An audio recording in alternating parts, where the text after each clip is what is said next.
अस्सलाम वालेकुम dear students. कल मैंने आपको इसकी पिक्चर्स भेजी थी, सेंड की थी, रेमेडियल मेजर्स ऑफ मल्टी कॉलिनैरिटी। इसकी डिटेक्शन हम कर चुके हैं, कॉन्सिक्वेंसेस भी कर चुके हैं। डेफिनेटली अब मल्टी कॉलिनैरिटी जब डेटा में एग्जिस्ट करता है, मॉडल में एग्जिस्ट करता है, तो इसकी एग्जिस्टेंस की वजह से हमारे पास एरर्स आते हैं। एरर्स हमारे पास रिज़ल्ट्स जो आउटकम्स हैं वो ठीक नहीं आते, उसमें एरर्स आ जाते हैं। तो डेफिनेटली हमने इसको फिर रिमूव करना होता है। हमारे पास इसको रिमूव करने के लिए कुछ हमारे पास इसकी एप्लीकेशंस हैं, ठीक है, कुछ प्रोसीजर्स हैं, मेथड्स हैं। अब नंबर 1, प्रायर इंफॉर्मेशन। प्रायर, अब सबसे पहले तो मैं आपको ये बताऊंगी कि प्रायर इंफॉर्मेशन क्या होता है। प्रायर होता क्या है? Prior information can be taken from the previous work. Prior का मतलब होता है पहले से, ठीक है, वो इन्फॉर्मेशन जो हमारे पास पहले से मौजूद होती है। हम कोई नई इन्फॉर्मेशन लाने के लिए हमें कोई नई इन्फॉर्मेशन चाहिए होती है, उससे पहले हम उसकी जो पास्ट इन्फॉर्मेशन है वो यूज़ करते हैं, ठीक है। हम suppose we consider a model. जैसे मैं आपको एक एग्ज़ाम्पल देती हूँ क्लास में कि अगर हमारे पास 2020 में हमने प्रिडिक्शन करनी है, 2020 में हमने 2021 के लिए हमने प्रिडिक्शन करनी क्रॉप्स की, उसकी यील्ड की प्रोडक्शन करनी है, तो डेफिनेटली हम 2000 एस्टिमेशन के लिए हम क्या करेंगे, हम 2019, 18, 20 उसकी जो क्रॉप्स की हमारे पास यील्ड है, हम ये देखेंगे कि हमारे पास वो कितनी आई थी, ठीक है, उस क्रॉप्स की यील्ड कितनी आई थी, वीड्स हो गया, कुछ भी हो गया क्रॉप्स में, तो उसके बेस पे हम 2021 की क्रॉप्स की प्रोडक्शन कर सकते हैं, हम एस्टिमेशन कर सकते हैं। अब हम अपने टॉपिक की तरफ चलते हैं। Suppose we consider a model y i equal to beta 1 plus beta 2 x2 i plus beta 3 x3 i plus mu i. ये जो म्यू आई है, ये बच्चे हमारे पास है एरर, ठीक है, disturbance term, where y equal to consumption, x2 income and x3 हमारे पास है वेल्थ। ये हमारे पास जो प्रिडिक्टेड वेरिएबल्स, इंडिपेंडेंट वेरिएबल्स हैं x2 और x3, और ये हमारे पास इनकम और वेल्थ को शो कर रहे हैं। y हमारे पास क्या है, रिस्पॉन्स वेरिएबल है और कंजम्पशन है। y हमेशा जो रिस्पॉन्स वेरिएबल होता है डिपेंडेंट वेरिएबल होता है, और हमारे पास explanatory variables x1, x2, x3 up to so on, ये हमारे पास इंडिपेंडेंट वेरिएबल्स होते हैं। और रिस्पॉन्स वेरिएबल हमने जो मॉडल में फ़ाइंड करना होता है, वो रिस्पॉन्स वेरिएबल की वैल्यू फाइंड करनी होती है, और किसकी बेस पे, प्रिडिक्टेड वेरिएबल की बेस पे फाइंड करना होता है। और हमारे पास बीटा 1, बीटा 2, बीटा 3 ये हमारे पास पैरामीटर्स हैं, अननोन पैरामीटर्स हैं। अब हम income and wealth are highly collinear. हमारे पास हाईली कोलिनियर, इन दोनों का आपस में बहुत स्ट्रॉन्ग रिलेशन है। डेफिनेटली अगर आपकी इनकम अच्छी हो गई तो आपके पास वेल्थ भी होगी। अगर एक बंदा है वो 5,000 मंथली अर्न करता है, तो डेफिनेटली उसके पास सेविंग उस तरह नहीं होगी जो अगर एक बंदा महीने का पर मंथ वो 30,000 उसकी इनकम है, तो उसके पास उस 5,000 वाले बंदे से वेल्थ भी ज़्यादा होगी। तो suppose priori we can believe that, अब हमने यहाँ पे हमारे टॉपिक का नाम है प्रायर इन्फॉर्मेशन, हमने प्रायर इन्फॉर्मेशन यूज़ करनी है, तो हम अपने मॉडल को कुछ इस तरह करेंगे, चेंज करेंगे।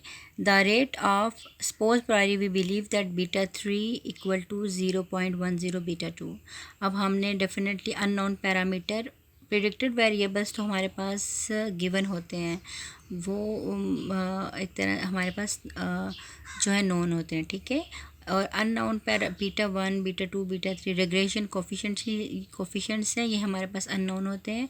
अब हमने इनको फाइंड करना है। बीटा 3 अगर हम सपोज करते हैं कि हमारे पास 0.10 बीटा 2 है, तो यानी इस बात का क्या मतलब है, अब बीटा 2 किसका पैरामीटर है, x2 के साथ है ना, x2 के कोफिशेंट के साथ है, तो x2 हमारे पास क्या, इनकम है, और बीटा 3 हमारे पास क्या है, वेल्थ, ठीक है। तो बीटा 3 किसका पैरामीटर हुआ? वेल्थ का। अब that is the rate of change of consumption is 1/10 of income the model could be. अच्छा, जो हमारे पास अब ये इसको हम इंटरप्रेट कैसे करते हैं कि rate of change of consumption, हमारे पास जो कंजम्पशन है वाई के कंजम्पशन है। कंजम्पशन का मतलब आपको समझाती हूँ कि कंजम्पशन डेफिनेटली जैसे कंज्यूम करना होता है। जैसे हम ये बिजली है, हम अपने एजुकेशन पे जितनी भी हमारा खर्चा होता है, हमारी जो बिजली है हम इसको कंज्यूम करते हैं, हम इंटरनेट सर्विसेज वगैरह जिस तरह ये, और हम कंज्यूमर हैं, ठीक है। तो यहाँ पे ये वेल्थ और इनकम का वो आपस में रिलेशन है, वो हम लोग वाई रिस्पॉन्स वेरिएबल है और इसको हमने कंजम्पशन के तौर पे कंसिडर किया हुआ है। तो अब डेफिनेटली जितनी इनकम होगी उतनी वेल्थ होगी, उस लिहाज से कितनी कंजम्पशन है, कंजम्पशन कितनी है कि जितना वेल्थ भी ज़्यादा होती है, इनकम भी ज़्यादा होती है, तो हमने उसकी कंजम्पशन फाइंड करनी। कंजम्पशन भी डेफिनेटली फिर ज़्यादा होगी। अब ये मॉडल इस तरह चेंज हो सकता है कि बीटा हमने यहाँ पे एक कॉन्स्ट्रेंट लगाया है, लिमिटेशन कॉन्स्ट्रेंट, ठीक है। ये बीटा 3 0.10 बीटा 2। तो अब इसको हमने इंटरप्रेट भी इस तरह किया है कि ये हमारे पास क्या है कि 1/10 है इनकम का। बीटा 2 इनकम का है ना, इनकम को शो कर रहा है, तो 1/10 0.10 1/10। तो इस मॉडल को हम अब यूँ रीराइट करेंगे, y equal to beta 1 plus beta 2 x2i plus 0.10 beta 2 x3i plus mu i. अब हमारे पास यहाँ पे हमने पुटिंग कर दी है, बीटा 3 की जगह पे रिप्लेस कर दिया है। अब मॉडल को हम ऐसे सिंप्लीफाई करते हैं, beat Y I beta 1 plus beta 2 x I plus mu i. अब यहाँ पे हमारे पास हमने यहाँ पे प्रेडिक्टेड वेरिएबल की वैल्यू भी सपोज की है, x2i प्लस 0.10 x3i सॉरी। अच्छा, वन एस्टिमेट। अब बीटा 2, अगर हम बीटा 2 को एस्टिमेट करते हैं, अब देखिए एस्टिमेट का वर्ड यूज़ किया है, तो हमने बीटा 2 के ऊपर कैप यूज़ की है। He can estimate beta 3 cap. Beta 3 can be calculate through beta 3 equal to 0.10 beta 2। अब बीटा 3 की वैल्यू हम जो हमारे पास पैरामीटर है बीटा 2, जो 1/10 है इनकम का, उससे हम फाइंड कर सकते हैं। द ट्रांसफॉर्मेशन में बी रिड्यूस्ड और एलिमिनेटेड मल्टीकोलिनैरिटी। अब एक ट्रांसफॉर्मेशन का एक टेक्निक होती है, एक प्रोसीजर होता है।